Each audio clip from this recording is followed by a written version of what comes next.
Hello there, and welcome to the first of our leadership model snapshots, which will give an insight into the building blocks of real leadership.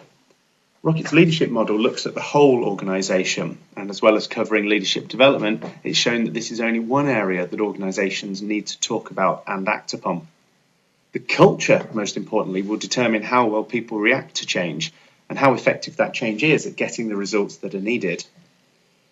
Now, the first two of these snapshots will focus on leadership and integrity, followed then by communication and participation. So first, leadership. Leadership thrives best in a collaborative culture, and it's the base on which our model is established. So first of all, respect within an organisation can lead to trust. And that trust is essential and helps gain commitment and engagement, which in turn leads to even greater respect and actually getting things done. Only then can you create the conditions for true collaboration. Now, the use of other unique methods, such as the cultural audit survey, along with spending time with all levels of the team in an organisation, means you can effectively take the temperature of a team and really start to get to grips with real-life barriers and successes. This is critical information for leaders, as without this, we're at the mercy of our own preconceptions about how people are performing, and the success of bringing in new ways of working will be limited regardless of how necessary or great those changes would otherwise be. Organisations with a collaborative culture outperform those that don't have one every single time. Now, you may have come across the difference between management and leadership, and we'll just explore it in some details here. So I'd like you to ask yourself whether there are leaders or managers in your organisation. If you've got both, that's great, but imagine those leaders being even more successful. If there are managers who should be leading, here are some of the signals that this might be the case. Managers primarily are concerned with things, and leaders are concerned with people, which, to paraphrase in the words of the great US Admiral Grace Hopper, you manage things and you lead people. There's also a concern in management about logical thinking over and above the psychological awareness. We're concerned with targets as opposed to a sense of mission and where it is we want to get the organisation, which is also linked to control over motivation as well. Managers tend to be involved in the compliance and leaders cooperate. There's also functions around organising versus being inspirational and being addicted to process rather than leading by their own example.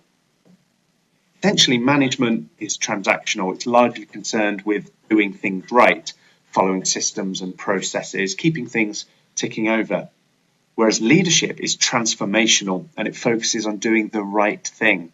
It enables people and the organisation to realise potential. Now, the reality is that we need both these functions, and often it'll be carried out by the same people. Leaders should be adopting the best approach for the people and situation that they're dealing with, and one-size-fitting-all is really not an option. In addition then, emotional intelligence is key to successful leadership. You may have come across IQ, intelligence quotient, and we're going to explore emotional quotient also. So leadership is about leading people. You cannot make people want to follow you, so you have to develop effective relationships and inspire them to arouse their curiosity. Anyone that thinks positional power or a status is all that's needed really is deluded, I have to say. Relying on this as a form of power only leads to grudging compliance and people doing as they're told and nothing else. They really do the bare minimum to avoid getting in trouble. And here's the real difference between leaders and some managers. And to illustrate the point, we've got some extreme examples of those who are highly emotionally intelligent and those who might be classed as socially inept in a workplace. Those who display a high emotional quotient tend to have the ability to monitor their own feelings, those of others, and also they use that awareness to guide their thinking and actions. At the other end of the scale, unfortunately, and some of those we may have worked with or we may have been guilty of displaying these behaviours ourselves, it's about a lack of awareness, really, and the impact on others isn't often taken into consideration.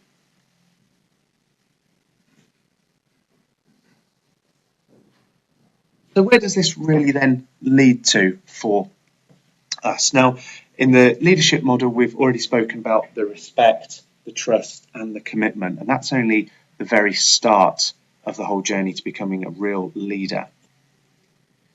So they seem few quotes from the great General Dwight Eisenhower, and I couldn't agree with this statement more. It's about integrity. We can have the respect and trust and commitment, and that's founded on the integrity, which we'll lead to in the next of these two snapshots. So thank you very much for your time. Thanks for listening and for watching. The next part of this series, as I've mentioned, will cover the all-important topic of integrity, and we look forward to you joining us then.